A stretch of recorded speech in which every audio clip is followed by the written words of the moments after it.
열병식을 포함해서 여러 가지 행사를 준비하고 있는 것으로 보여지고 의원님 말씀하셨던 것처럼 전략 무기들을 이렇게 무력시할 걸로 현재는 판단하고 있습니다. 핵탄두를 탑재할 수 있는 대륙간 탄도미사일 ICBM이나 잠수함 발사 탄도미사일 SLBM 등이 등장할 가능성을 내비친 겁니다. 이번 열병식은 정권 기념일 열병식을 했던 지난 2018년 9월 9일 이후 2년 만입니다. 한 국가의 핵심 무기로 꼽히는 잠수함. 2차 세계대전 당시 독일 잠수함 유보트는 연합군에게 가장 위협적인 존재였다. 유보트를 활용한 울프백 전술은 영국 해군을 궁지에 몰아넣으며 공포에 떨게 했다. 뉴스멘터리 전쟁과 사람에서는 한때 대서양을 지배한 유보트의 활약과 연합군은 어떻게 유보트를 침몰시켰는지 알아본다. 전쟁 없는 세상을 만들기 위해 전쟁을 연구하겠습니다. 뉴스멘터리 전쟁과 사람 허준입니다. 안녕하세요. 강민지입니다. 지난 8월 10일 국방부에서 대단한 계획을 내놨습니다. 국방 중기 계획을 발표를 했는데요. 경항공모함을 만들겠다. 그리고 이 각종 능력이 향상된 3,600톤급, 4,000톤급 잠수함을 만들겠다. 이야, 기대됩니다. 네, 이 튼튼한 국방을 위해서라면 당연히 최강의 무기를 필요로 할 텐데요. 이 바다에서는 잠수함이 최강의 무기 중 하나가 아닐까 합니다. 그래서 이번 주는 잠수함을 주제로 한 전쟁에 대해서 얘기를 해볼 텐데요. 먼저 임영환 소장님, 태상훈 기자님 모셔보겠습니다. 안녕하세요. 반갑습니다. 안녕하세요.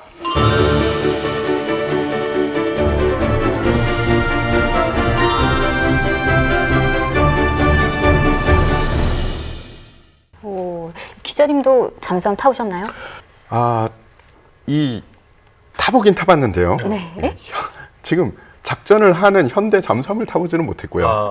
2차 세계대전 때 잠수함, 그러니까 뭐 박물관으로 쓰이는 잠수함들은 조금 타봤죠. 그 이유가 일단 첫 번째, 잠수함은 안에 들어가면 밖에 보이지가 않잖아요. 종군 기자가 안에서 할 일이 없습니다. 그렇지. 그리고 두 번째는 이 잠수함이라는 게 사실은 엄청난 보안을 요하는 그런 이 무기 체계이기 때문에 아무나 탈 수가 없더라고요. 그래서 저도 쉽게 타지를 못했습니다. 전 타봤다고 얘기하려고 했는데 바퀴 보이는 저는 그 제주도? 5도 잠수함. 근데요, 사실 이 잠수함이라는 게 이 전쟁에서 활약한 경우가 굉장히 많지 않습니까? 많지는 않죠. 잠수함이 이제 실전에 쓰게 된 거는 남북전쟁 때 헌리호가 실전 잠수함은 아마 최초일 거고 제대로 사용되기 시작한 건 1차 대전 때 와서죠. 다만 물속에서 공격한다는 건 말씀하신 대로 안 보이는 데서 들어가는 거기 때문에 정말 고대로부터 로망이었어요. 다빈치도 이거 생각해봤고, 그러니까 진짜 오랜 꿈이었어요. 물속에서 뒤집는다. 이거 멋있잖아. 해저 이말리. 이말리까지 한 200m만 가도 다빈치가 고안했던 게 잠수복 같은 거 입고 들어가서 밑에서 구멍 뚫는 거였어요. 한 15m인가 뭐 10m 정도도 안 되는 것 같아요. 긴 장대 같은 걸 뚫자. 그것만 해도 함대 하나를 전멸시킬 수 있어요. 그렇죠. 네, 기자님, 제가 국가가 잠수함을 갖는 의미를 생각해 보면서 이 기사를 찾아봤는데요. 이 잠수함이 국방에 미치는 의미가 굉장히 크더라고요. 어떤가요? 원래 눈에 보이는 위협보다 눈에 안 보이는 위협이 더 대처하기가 힘들고 무섭죠. 예, 위험하죠. 예, 잠수함이 바로 그런 대표적인 존재입니다. 보통 비대칭 전력이라고 하고요. 이 비대칭 전력에 들어가는 건 뭐 비단 옛날 재래식 잠수함뿐만이 아니라 이 현대적인 핵 잠수함도 이 비대칭 전략에 들어가죠. 그래서 이 잠수함들은 주변국의 잠재적인 위협에 이 대처하기 좋은 전략적인 무기이자 전쟁 억지력으로 아주 큰 이 효과를 발휘합니다. 이번 주에 소개해 주실 전쟁은 어떤 건가요? 뭐 잠수함 하면 가장 대표적인 제2차 세계대전 때 독일의 유보트에 대해서 살펴보러 갑니다. 유보트, 이게 참 잠수함 생각하시는 분들 중에 요거를 기본으로 생각 안 하시는 분 없을 거예요. 그래요? 저는 들어는 저는 잘 몰라요. 기자님 설명 좀 해주시죠. 예, 독일어로 원어로 따지면 이 운터제 보트라고 하고요. 이게 이제 영어화돼서 유보트라고 하죠. 1차 세계대전 그때부터 2차 세계대전까지 쓰인 그 독일의 잠수함을 우리가 흔히 유보트라고 이 말을 하고 있습니다. 근데 유보트가 그럼 독일의 잠수함이군요. 근데 원래 해군하면은 영국 아닌가요? 독일이 어떻게 하다가 잠수함으로 유명해졌나요? 원래 독일만 잠수함이 있었던 것도 아니고 아. 독일 잠수함만 월등하게 우수했던 것도 아니에요, 사실은. 네. 근데 결국 군사 무기라는 건 그들이 취하는 전략, 지향성하고 얼마나 맞느냐는 건데, 영국 같은 경우는 그때만 해도 전 세계 바다를 지배하고 있잖아요. 그러니까 그 해양 네트워크, 이게 굉장히 중요하니까 물 위에 떠서 화물선이나 이거를 보호하고 바다 해양 교통로를 보호해야 돼요. 근데 예를 들면 잠수함은 수송선단을 보호할 수 없어요. 수송선단을 잡아먹는 기계지 그쵸. 수송선단을 보호하는 데가 아니죠. 네. 그러니까 영국은 수상함 위주로 이제 해군 전력을 구성했던 거죠. 그런데 독일은 왜 잠수함이 중요하냐면 독일은 바다가 조금밖에 없는 나라이기 때문에 해양 교통로가 중요한 게 아니고 자기의 적, 프랑스나 영국의 해양 교통로를 끊는 게 중요해요. 그러면 수상함으로 끊을 거냐? 잠수함으로 끊을 거냐? 당연히 잠수함으로 끊는 게 한 10가지 정도 유리한 이유가 있습니다. 뭐 거기까지는 다 설명 못하겠지만 하여간 독일은 잠수함으로 끊어야 돼요. 그랬는데 1차 대전 끝나고 베르사유 조약에서 독일의 탱크니 잠수함이 이런 거 다 금지됐거든요. 여기서 영국이 치명적인 실수를 해요. 1935년에 독일하고 영국의 해군 조약을 맺으면서 영국이 가진 전함, 그러니까 수상 전력의 35%만 가질 수 있다라고 해줍니다. 그런데 잠수함은 풀어줘요. 잘하면 100%. 그러니까 영국이 100대를 가지면 니네 100대 가져도 좋다라는, 그렇게는 아니었는데 실제로 그렇게 이제 풀어주게 됩니다.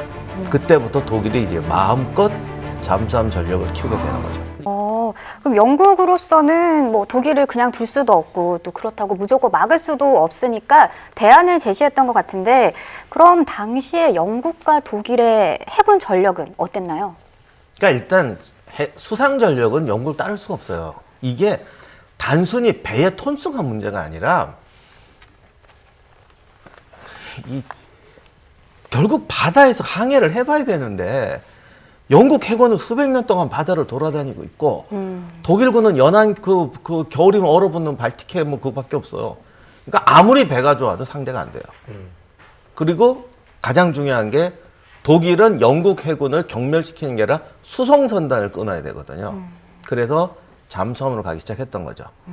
그런데 이제 영국은 큰 실수를 한 게 자기네한테 안 중요하니까 남한테도 안 중요하다는 식의 발상을 했던 것이고, 근데 사실 그 정도까지 바보는 아니었고, 당시 에즈딕이라고, 그게 요즘 소나 같은 거죠. 맞습니다. 그게. 영국에서는 에즈딕이라고 처음에 탄생을 했고, 이게 그 기술이 미국으로 넘어가서 이 소나가 됐습니다. 그래서 처음엔 에즈딕 소나식으로 부르다가 이제 뭐 미국 쪽에서 먹어버린 거죠. 그래서 소나라는. 음파 탐지. 맞습니다. 근데 여기를 믿은 거예요. 이제 잠수하면 끝이야.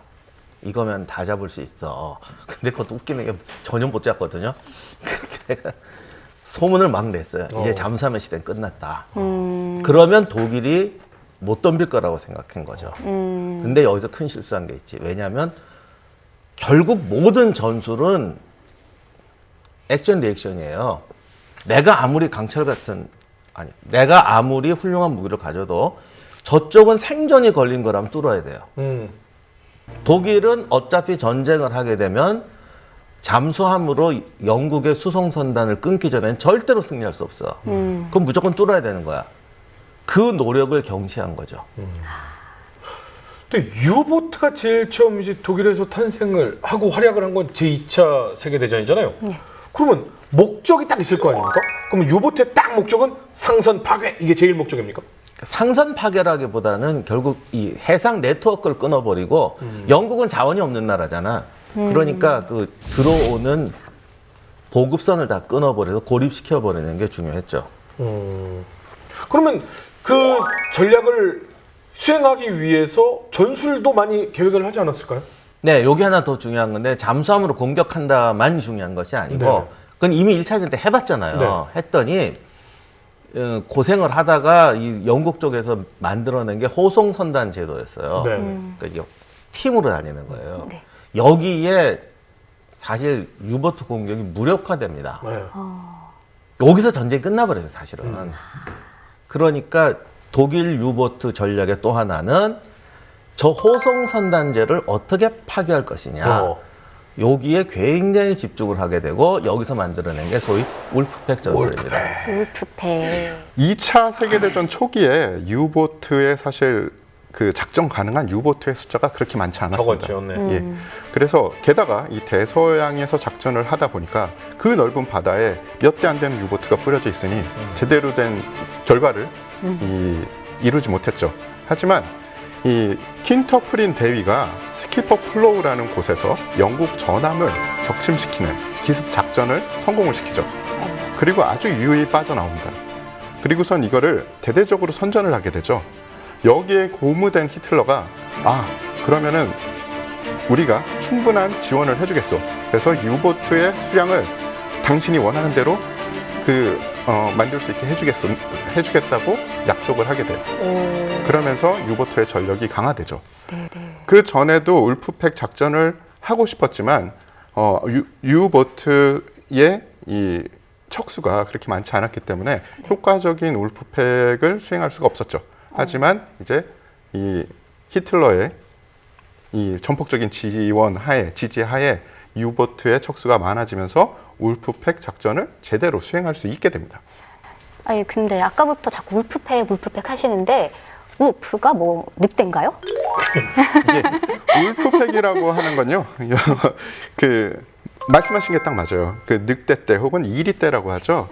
그래서 뭐 울프는 늑대고 뒤에 있는 팩은 무리 떼 이렇게 하시면 되는데 그 늑대 떼에 사냥하는 것을 보고서 그거를 다시 전술화 시킨 겁니다. 전술 자체는 굉장히 간단합니다. 어떤 잠수함 하나가 이 연합군의 호송 선단을 발견하게 되면 다른 잠수함들을 무전을 통해서 불러 모으죠.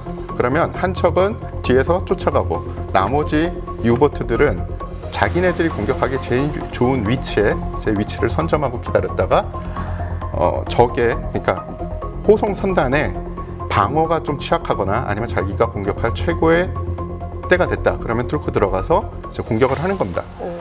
사실 이게 늑대 떼가 이 다른 대상들을 사냥할 때 하는 습성하고 똑같아요. 만약에 사냥할 대상을 늑대떼가 발견을 하면 늑대 한 마리가 쫓아가고 자기네들이 제일 공격하기 좋은 위치가 선점이 되면 늑대떼 중에 한 마리가 기습적으로 공격을 하든지 아니면 기만을 합니다.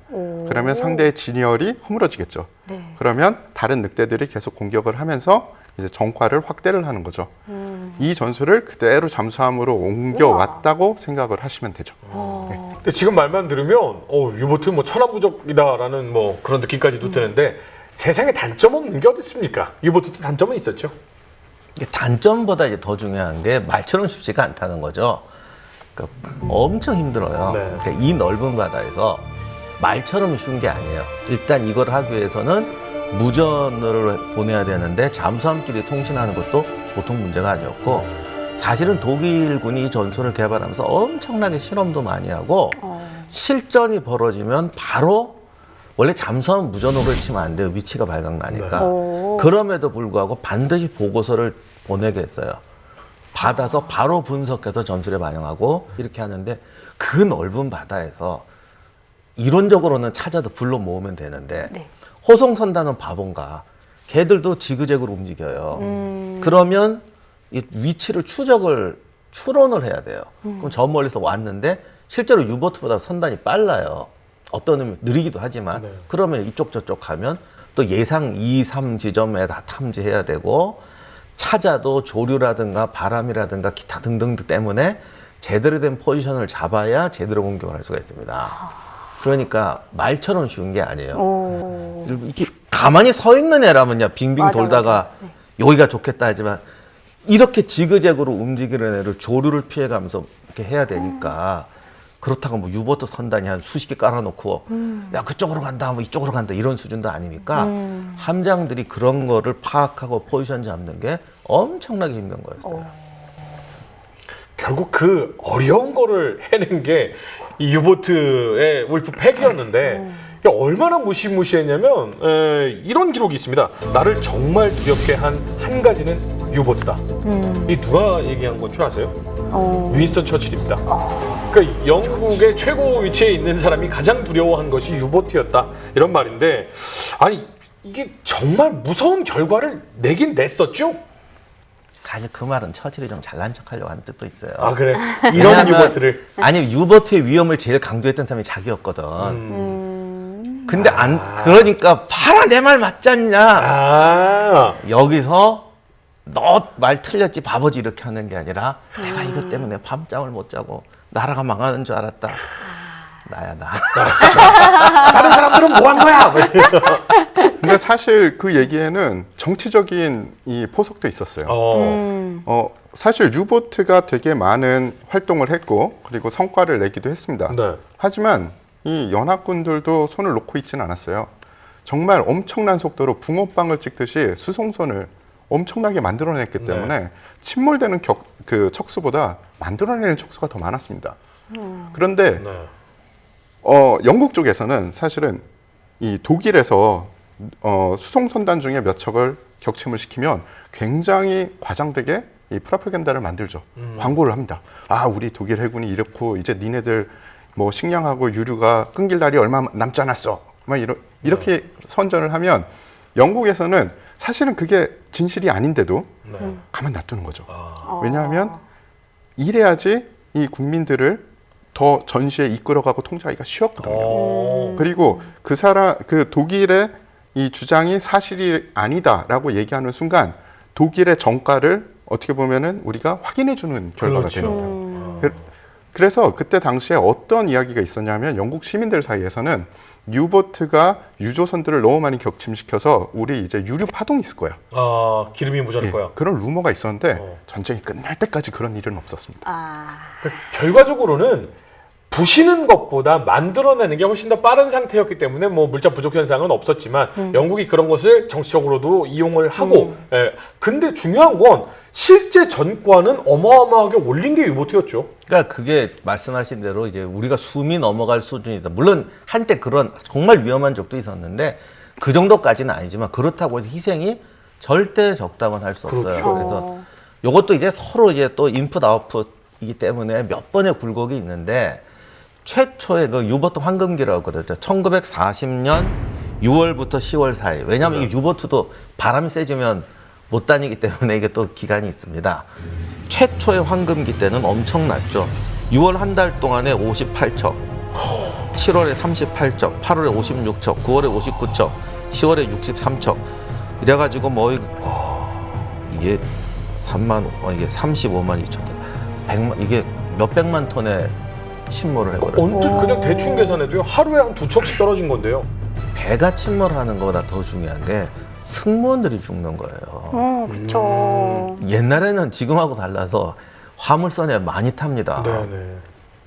그 대서양을 항해하는 수 있는 선원을 양성하는 게 장난이 아니에요. 그리고 특히 영국의 북해나 위쪽 바다는 솔직히 저도 안 가봤는데 네네. 어릴 때 그런 책 읽으면 뭐 저도 고향이 바다까지만 본 게 뭐 해수욕장 파도밖에 너무 살았어. 여기 정말 무시무시해요. 나중에 이게 화면이랑 보니까 그렇죠. 저런 데를 어떻게 가지 싶을 정도. 상상 초월하게 험한 바다예요. 그러면 거기를 갈 수 있는 선원, 심지어는 기관사나 선장을 양성하는 데는 10년 이상 걸립니다. 그 사람들이 한 번에 죽으면 배를 찍어내도 탈 사람이 없어요. 그러네. 그래서 박사님이 말씀하신 것 때문에 이 호송 선단하고 호위 선단을 굉장히 촘촘하게 잘 구성을 하긴 했습니다. 이 호송 선단은 대부분 이렇게 밀집 형태로 되어 있는 구조인데요. 외곽 쪽, 공격을 잘 받는 외곽 쪽은 원자재들을 많이 실은 배들이었어요. 철광석이라든지 나무라든지. 그래서 뭐 어뢰를 맞고 침몰해도 최소한의 인원이 피해를 입게. 그리고 안쪽으로 그 무리의 안쪽으로 들어가면 들어갈수록 이 화약을 화약, 기름 이런 거죠. 예, 화약을 실은 배, 기름을 실은 배, 혹은 탄약을 실은 배. 그리고 더 안쪽은 사실은 병력을 실은 배였어요. 예. 그렇게 촘촘하게 호송 선단을 짜놓고요. 그리고 그 외곽에는 이제 호위 선단들이 있습니다. 이들은 거의 뭐 늑대에게서 양을 지키는 뭐 개 같은 그런 역할을 했는데요. 어디에 이 포지션을 딱 잡고서 그냥 같이 항진하는 게 아니라 만약에 유보트 사인이 있다. 그럼 거기 달려가는 겁니다. 그래서 유보트를 쫓아내고 다시 돌아오고 그러면서 엄청나게 연료 소모도 많았죠. 그렇게 잘 보호를 했기 때문에 그나마 조금 피해가 덜했지만 박사님이 말씀하신 대로 공격을 한번 당했다가 살아난 사람들이 본 그 상태는 처참함은 말을 할 수가 없는 거죠. 온 바다가 기름에 막 불에 사람들은 아우성을 치고 비명 지르고 사람들이 얼어서 죽고 그래서 이 성원원들이 돌아가가지고 언론과 인터뷰를 하면 이제 호송선단에서 사람을 구합니다. 그러면 그걸 생각을 하게 되는 거죠. 그래서 유보트 함장의 최고의 꿈이 그 호송선단 한가운데를 부상하는 거야, 밤에. 왜냐하면 야간 공격을 하거든요. 그래서 한가운데, 유보트가 이게 조그마니까 잘 안 보이거든요. 네. 한가운데에 딱 올라가면 사방이, 속된 말로, 이런 말 써도 되나? 사방이 먹잇감인데 최상급 먹잇감이에요. 그 중에 최고가 유조선인데, 이게 당시 영국이 항공유를 미국에 수입해서 썼어요. 그리고 항공유가 옥탄가 100 이상짜리예요. 불이 잘 붙죠. 그게 한번 터지면 이거는 그냥 그런 우리가 아는 그 디젤 벙커식 이런 게 아니라 이렇게 어마어마하게 잘 붙는 그 정말 지옥이 펼쳐진대. 근데 실제로 한복판에 떠서 이렇게 격침시킨 사례는 거의 없더라고. 몇 케이스가 있긴 한데요. 우리가 영화에서 보는 유보트의 이 이미지랑 실제 이미지는 사실은 조금 틀립니다. 영화에서는 대부분 이 수중에서 이 어뢰를 발사해가지고 이 적을 공격하는데요. 실제에서는 대부분 부상해서 부상한 상태에서 어뢰를 발사해가지고 이 격침시키는 그런 방법을 썼습니다. 네. 그래서 한가운데 딱 올라가면 찬스 그러는데 다 들키더라고요. 그렇겠죠. 네, 그 늑대를 보면은요, 이 여러 마리가 한 무리가 되고 또 그 무리가 여러 무리가 되면서 곳곳에 포진해 있잖아요. 울프팩도 이랬나요? 예, 울프팩이라는 단어가 나오면서 이제 이게 그룹이라는 울프팩 그룹이라는 게 조직이 됐습니다. 뭐 이 작전이 가능한 잠수함 이거를 모아야겠죠. 그래서 뭐 어쩔 때는 6대가 한 그룹이 되고 어쩔 때는 뭐 30대가 한 그룹이 되기도 했고요. 제일 성공적인 울프팩 그룹이 하나 있습니다. 웨스트, 서쪽이라고 부르는 그런 이 웨스트라는 그룹인데요. 1941년 5월 8일부터 1941년 6월 20일까지 이 한 달 동안 이 연합군의 호송선단 10개를 공격을 했습니다. 그 중에서 영국의 무장 상선 살로피안을 포함해서 총 33척, 19만 톤을 격침을 시켜요. 이렇게 큰 전과를 한 달에 해내면서 그럼 독일군도 피해가 있지 않았겠습니까? 딱 한 척, U110, U112라는 잠수함 한 척만 이제 격침을 당합니다. 그런데 이 U112 어떻게 격침을 당했느냐 이것도 또 재미난 얘기가 돼요. 폭리 공격을 당해서 안에서 이제 피해를 많이 입으니까 어쩔 수 없이 부상을 했습니다. 부상을 해서 수문을 열어서 자침을 시킵니다. 어머, 어떡해. 여기까지는 다 아는 얘기인데 이게 자침이 되는 속도가 너무 느렸던 거예요. 그래서 영국군이 그 안에 있던 암호 해독기 그리고 이 암호 서류를 다 빼가게 되죠. 그래서 가장 큰 전공을 세운 이 울프팩 그룹이지만 어떻게 보면 그 이후의 울프팩들을 가장 피해를 많이 준 그룹이 됩니다. 1차 세계대전에서 패전한 독일은 굴욕적인 베르사유 조약을 맺은 후 연합국에 적개심을 갖는다. 2차 세계대전이 발발하자 잠수함을 이용해 영국의 해상보급로 차단이 승리의 열쇠라고 보고 전략을 세운다. 유보트를 활용한 울프팩 전술로 연합군의 호송선단을 연이어 격침한다. 많은 피해를 본 연합군은 유보트를 무력화하기 위한 전략을 세운다.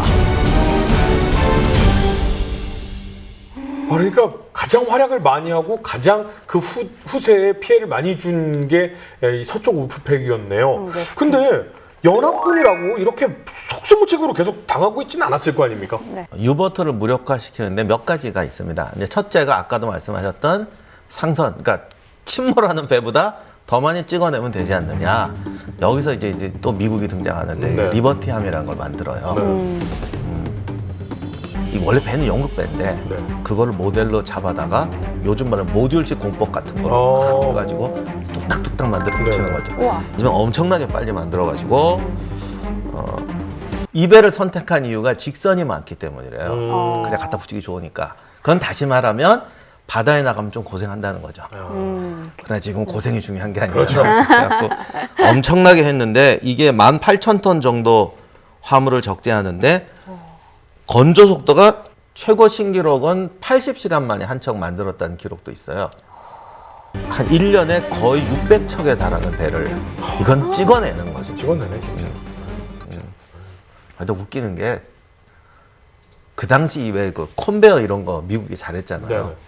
툭탁툭탁 해가지고 만들어 띄우면 화물실을 한국까지 가는 동안에 내장을 하고 뭐 막 단대. 우와. 그런 식으로 해서 좌우간 수송선단에 합류할 때까지 만들어가면서 거기 탄 사람은 죽을 고생했겠죠. 전화만 창문 안 열리고 침대는 삐끄덕거리고. 뭐가 됐든 일단은 가기만 하면 돼. 얼마나 많이 만들었냐 하면 심지어 지금도 미국에 가서 제일 많이 볼 수 있는, 그러니까 뭐 민간에 이양돼서 박물관으로 제일 많이 쓰이는 것 중에 하나가 리버티함입니다. 한마디로 물량의 미국이구나라는 생각이 드는데, 근데 결국은 이 울프팩 선단들을 방어할 수 있는 전략을 만들어내고 방법을 찾아낸 게 연합군 아니겠습니까? 그죠. 예, 초기에는 사실은 되게 고생을 했습니다. 왜냐하면 관련 기술 자체가 그렇게 발달이 되지 않았어요. 네. 잠수함을 찾아내려면 물 속에 있으면 이제 음파를 탐지를 해야 되고요. 그리고 물 위에 이제 부상을 했으면 레이더 같은 걸로 전파로 탐지를 해야 되는데 네. 그 기술 자체가 잘 되어 있지 않았죠. 네. 그리고 해당 전술 자체도, 그러니까 대함 전술도 그렇게 확립돼 있지 않았습니다. 그래서 초창기에는 너무 고생을 많이 했고, 심지어 이 헌터킬러, 그러니까 잠수함만 찾아다니는 이 사냥꾼 함대라고 보시면 돼요. 네. 그 헌터킬러에 소속되어 있던 항공모함이 잠수함에 격침되는 그런 수모까지 겪었습니다. 예. 하지만 이 전쟁이 계속되면서 음파와 레이더가 발전을 했죠. 그리고 또 레이더가 제대로 성능이 내주면서 물속에 있는 것, 그리고 이 부상을 한 잠수함을 찾아내기가 좀 쉬워졌고요. 네. 게다가 이 초계기와 같이 합동으로 작전을 하다 보니까 이제 잠수함은 물속에 있기도 애매하고 그렇죠. 떠올려도 걸리고, 심지어 저는 이 대전 말기에 가면 뜨기가 부상하기가 무섭다고 했어요. 부상하면 바로 공격이 들어오니까 네. 하늘에서. 예. 그게 엄청났다고 그러다. 왜냐하면 나중에 항공기까지 레이더를 탑재하는데 제일 문제가 유보트가 자기들이 왜 탐지되는지를 정확히 몰랐어요. 그래서 물속에서 무한정이 있을 수가 없으니까 잠깐 떠야 되는데 잠깐 뜨면은 그냥 항공이 오는 거야. 그럼 떴다가 바로 하고 들어가서 있다가 이럴 걸 반복하면서 하루에 7, 8번 공습을 받는데요. 근데 이렇게 하다가 한 번이라도 제때 잠항을 못하면 맞는 거예요. 죽는 건데 유보트의 문제는 한 번 그렇게 돼버리면 왜 격침됐는지를 몰라요. 제가 읽은 책에서는 어떤 경우도 있었냐면 이렇게 내려가는데 훈련은 엄청나게 했으니까 뭐 17초, 20초에 한다 그러지만 갑자기 해치가 안 닫히는 거야. 그럼 물이 미친 듯이 들어오잖아요. 그렇죠. 이게 왜 그런가 했더니 공구 하나가 꼈대요. 돌아가는데. 그러니까 우리가 모르는 이런 사고가 엄청나게 많을 수가 있는데 그 몇 초 사이 때문에 침몰하는 거예요. 근데 사실은 이제 소나 음파 탐지가 발달을 하고, 그리고 유보트가 안에만 있을 수 없으니까 올라와야 되는데, 올라오면 뭐 정찰기들이 돌아다니면서 계속 보고 있으니까 공격을 하고, 이거 어떡하지, 이거 우리는 방향을 못 찾겠다라고 하는 상황에도 그래도 유보트 선단도 뭔가 방법을 찾아야 되는 거 아니겠습니까? 그러니까 이 유보트 전쟁이 2차 세계대전이라는 게 인류가 처음 겪었던 기술의 전쟁이죠. 네. 그전에도 기술 개발은 있지만 보통 전쟁 전에 한번 만들어 놓으면 전쟁 끝날 때까지 쓰는데 네. 이거는 전쟁 겨우 5년간의 전쟁에도 몇 번의 역전이 날 그렇죠. 정도로 기술 개발이 이루어집니다. 네. 그래서 이제 독일군이 깨달은 게 뭐냐면 결국 물속에 오래 있는 수밖에 없다. 유보트 유보트의 약점이 물속에 들어가면 거의 꼼짝을 못해요. 사실은 숨는 거예요, 용이거든요. 그리고 아까 기자님도 말씀하셨지만 영화처럼 물속에 쏘는 게 아니라 물 위에 떠서 쐈다고요. 결국 물속에 깊이 오래 있는 게 관건이다. 그래서 무슨 공기관 같은 거 뽑아가지고 물속에 다니면서 산소 공급하는 것도 뭐 하고 뭔데 제일 결정적이었던 게 이제 발터보트라고 물속에서 또 빨리 가야 되니까 빨리 오래. 네. 관건은 물속에 오래 있고 물속에서 빨리 움직이는 거예요. 그래서 과산화수소수를 연료로 하는 발터보트라는 거를 디자인만 했죠. 예. 양산은 못했는데 그래도 이게 충격적이에요. 물속에서 한 20노트 이상. 그리고 자망 시간은 또 5배 이상 늘리는. 그러니까 산소를 생산하면서 간다는 획기적인 개념이었어요. 이게 2차 대전 때는 결국 실용화는 못됐지만 네. 결국 오늘날 디젤 잠수함이 이 이상을 실현을 하게 되죠. 그 연합군의 대잠수함 전술과 기술은 계속해서 발전하는데 독일은 한계에 달했던 거군요. 독일이 우프팩 작전에 성공해가지고 굉장히 좋아하고 있었을 텐데 좀 충격이었겠어요. 결국 나중에 가면은 여기에 승부를 걸어야 되는구나라는 걸 알게 되는데 실제로 생산 증가를 했지만 원래 해군이 요구했던 만큼은 증산을 못 해줬고 나중에는 증산을 하려고 해도 승무원이 안 돼요. 영국하고 똑같은 입장이 됐네 이제. 근데 그 선원 키워내는 것보다 유보트 승무원 키워내는 게 훨씬 힘들어. 그래서 이 나중에 어떤 이야기가 나왔냐면요, 이 중위 함장이라는 이야기가 많이 나왔습니다. 보통 함장은 대위 아니면 소령급들이 함장을 했습니다. 근데 이 전쟁이 계속 지속되면서 유보트가 격침이 되니까 경험 많았던 함장들이 다 이제 전사를 하는 거죠. 그래서 계급이 점점 내려가기 시작을 합니다. 그거랑 동시에 함장의 계급만 내려가는 게 아니라 함장의 경험치하고 숙련도가 떨어지면서 동시에 이 승조원들의 이 경험치와 숙련도도 같이 떨어지죠. 이 잠수함이 진짜 정예예요. 그래서 심지어 어뢰를 발사하는데도 60회 이상의 뭐 이걸 해야 되고, 연습을. 뭐 거의 1년 이상 이걸 해야 되는데 심지어 적성 검사도 떨어져요. 여기 하다가. 왜냐면 오랫동안 버텨야 되니까 정신 능력이 굉장히 뛰어나야 그렇죠. 되잖아요. 그래서 아예 이거는 학교에 가서 요즘 말로 하면 적성 테스트를 합니다. 그래서 넌 잠수함 못 타. 어뢰정을 다 막 이렇게까지 해서 뽑던 건데 이제 막판에 이게 되면 근데 그렇게 그런 애들을 태우면 결국 안 된다고. 절대 안 된다고. 제가 지금 스포츠카를 본다고 뭐가 되겠어. 사고나 나겠지. 이 우프팩으로 한때 영국을 궁지에 몰아 넣었는데 이 연합군의 반격으로 결국 찬란했던 독일의 유보트가 이렇게 저무네요. 그럼 결국은 어떻게 되나요? 1945년 4월 30일 정도 되니까 이제 독일의 패망은 기정사실화가 됩니다. 그래서 데니츠 제독이 우리가 할 수 있는 게 뭔가? 그냥 유보트들을 다 자침시키자라고 해서 무지개 이 작전이라는 명령을 발동을 시키죠. 그런데 4일 뒤에 생각을 해보니까 이 어차피 전쟁이 끝나고 지금 우리의 잠수함 남아있는 몇 안 되는 잠수함을 자침시킬 필요가 없었던 거죠. 그래서 4일 뒤에 야 자침시키지 마라고 명령을 철회합니다. 그런데 또 이 유보트 잠수함 함장들이 굉장히 좀 자존심도 세고 자존심 엄청 세. 그래서 난 이 함은 적에게 뺏길 수 없다. 자침. 그렇게 해서 유보트가 자침이 됩니다. 유보트는 굉장히 좋은 비대칭 전력인 건 확실해요. 하지만 너무도 강력한 적의 주력과 붙으면은 이 비대칭 전력이 아무리 힘을 써도 이 전세를 역전시킬 수 없다라는 교훈을 남깁니다. 그래서 대전 기간 동안 총 820척의 독일 유보트가 만들어졌고요. 그 중에 718척이 침몰이 됩니다. 총 3만 9천 명의 잠수함 승조원이 있었는데요. 그 중에 3만 2천 명이 전사를 하게 되죠. 참 전쟁 얘기는 항상 들으면 들을수록 좀 참담하구나. 다시는 일어나서는 안 되겠구나. 그러기 위해서는 이 방송 보시면서 우리가 전쟁이 안 일어나려면 어떻게 해야 되는지 배워야겠구나. 이런 거 많이 느낍니다. 그런데 2차 대전 얘기를 들으면서 또 한 가지 느낀 건 잠수함이 정말 해상 전력에, 해군 전력에 중요하구나라고 느꼈거든요. 오늘 이야기 한번 정리를 한번 해보자면 어떻게 정리할 수 있을까요? 모든 전쟁은 전술적 목적에 맞는 무기가 최고예요.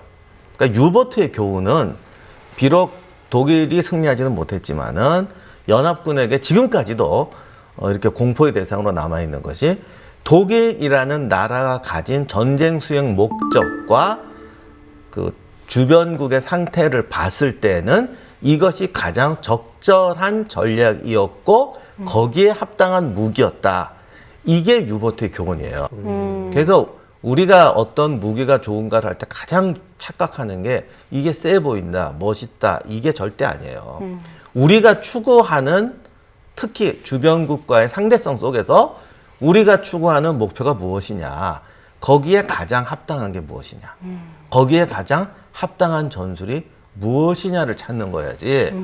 예를 들면 야 유보트 좋았네, 그럼 잠수함 최고네, 야 이거 했네, 항공모함 최고네, 이런 식으로 생각해서는 절대 안 유보트의 교훈이에요. 핵과 대륙간 탄도미사일 ICBM과 함께 전략무기 3종 세트로 불리는 SLBM마저 완성될 경우 북한의 위협은 더 고도화되고 협상의 셈법도 한층 복잡해질 전망입니다.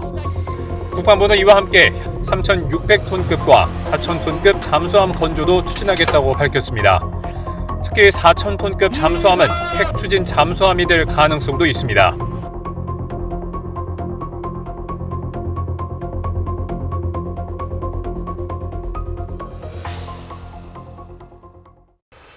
근데 말이죠. 그래도 팩트 폭행을 박사님한테 열심히 당했습니다만 기자님, 우리나라 잠수함 세긴 세잖아요. 지정학적으로 보면요, 한국이라는 나라는 사실 잠수함 전력을 키우면 괜찮은 나라입니다. 네. 예, 주변에 어떻게 보면 수상함 전력을 키우는 데는 많은 제약이 있어요. 주변에 어떻게 보면은 포위되어 있다는 그런 느낌이 있죠. 하지만 세계 최강국에 포위가 되어 있으니까 또 세계 최강의 해군국이에요. 항상 세계 최강은 최강의 해군국이에요. 하지만 잠수함은 우리가 좀 운신할 수 있는 그런 폭이 있죠. 네. 그래서 잠수함 전력을 키워서 우리가 잠수함을 비대칭 전력이자 전쟁 억지력으로 쓰는 거는 굉장히 현명한 선택이라고 생각을 합니다. 네. 그게 재래식 잠수함이 되든 핵 잠수함이 되든 정말 제대로 된 독트린으로 사용을 하면 분명히 우리 전력에 그리고 전쟁 억지력에 도움이 될 겁니다. 대신에 지금 우리가 앞서 얘기했듯이 잠수함은 사람이 운영을 하죠. 네. 그래서 좋은 잠수함을 갖는 것만큼 잠수함 승조원에 대한 이 생활을 개선해주고 그리고 더 많은 메리트를 줘서 정말 유능한 인원이 잠수함을 네. 운영할 수 있게 해주는 게 되게 중요하다고 생각을 합니다. 박사님 이야기하고 기자님 이야기를 들어보니까 물론 우리가 어디에 위력을 과시하기 위해서 잠수함을 만든다 이럴 필요 없습니다. 하지만 우리가 분명히 잠수함이 필요한, 전략적으로도 그렇고 어떤 여러 가지 나라 상황으로 봐도 필요한 나라다인 것만은 분명한 것 같고요. 우리는 절대로 전쟁을 하기 위해서 이걸 만드는 것이 아닙니다. 전쟁이 일어나지 않게 하기 위해서는 우리가 어떤 전력을 준비해야 되는 것인가, 이걸 오늘 배울 수 있어서 정말 기분 좋았던 시간이 아니었나라는 생각이 듭니다. 두 분 오늘도 고생 많으셨고요. 뉴스배터리 전쟁과 사람 더욱더 재미있는 이야기를 가지고 다음 시간에 또 찾아오겠습니다. 여러분 감사합니다.